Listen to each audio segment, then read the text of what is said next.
Okay, this is the video starting from where they exited the ambulance. Cleopatra is simulating the driver, and Joseph is Schamberger, is Rodney Schamberger. As they was walking up, the driver was putting his gloves on.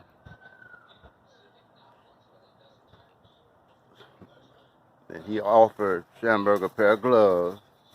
They walked on up, and the driver stood about there. And this is where he stood. And I was standing about here on the front porch. And the driver was about there. And as I started talking, the driver came in a little closer and stood there. But he was looking at me. And then I turned and was talking to him, the Schamberger guy, and he was looking at me all pissed off. And I told him, well, you can come in, she's in this way. The driver came in first, and then Schamberger came in behind him.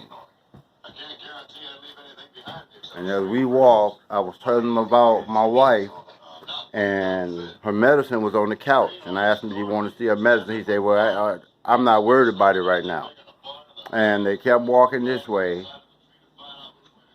kept coming toward me, and I'm actually now, my back is turned, but then I turned around this way as we coming back into the room. The driver came in front of him and stood right here.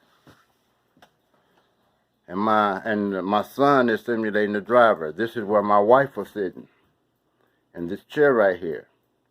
And that's when he started asking her, what's the problem? And I'm standing here next to my wife. I'm going to get my daughter to hold the phone. I'm standing here next to my wife, holding her up, talking to the Schamberger guy. And the driver is standing right here. And I'm telling him, again, the same thing I told him out there. And he tells me, well, I need to hear it. She needs to answer. And I'm like, well, why do she need to answer when she can barely breathe? Can she please get some oxygen? And he frowning up, looked down at me, well, looked off from me and looked back at her. And she just really holding her chest. And that's when she passed out the first time. And then when she snapped, but it was only for like maybe a good 5 seconds, and she snapped back. And she said, I can't breathe. I can't catch my breath. And I told the driver, I said, man, can you please help my wife? Feel her skin. Feel how cold she is.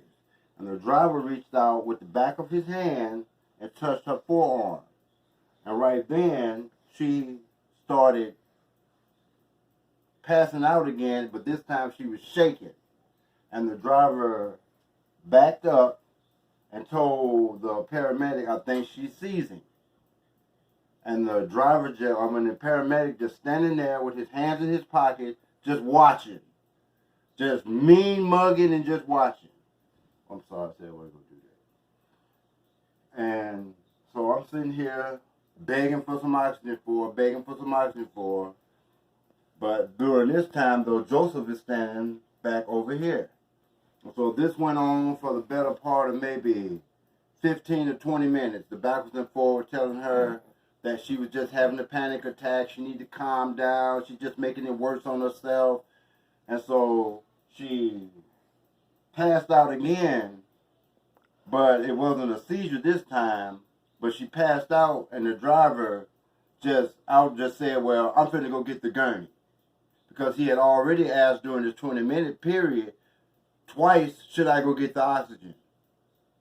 Should I go get the gurney? You know, he was suggesting, but the paramedic kept shooting him down. But then when he finally went out to go get the stretcher, the paramedic didn't leave right away. Because I remember the driver asking him, coming back and asking him, could you come help me get it in the house? I can't get it in the house.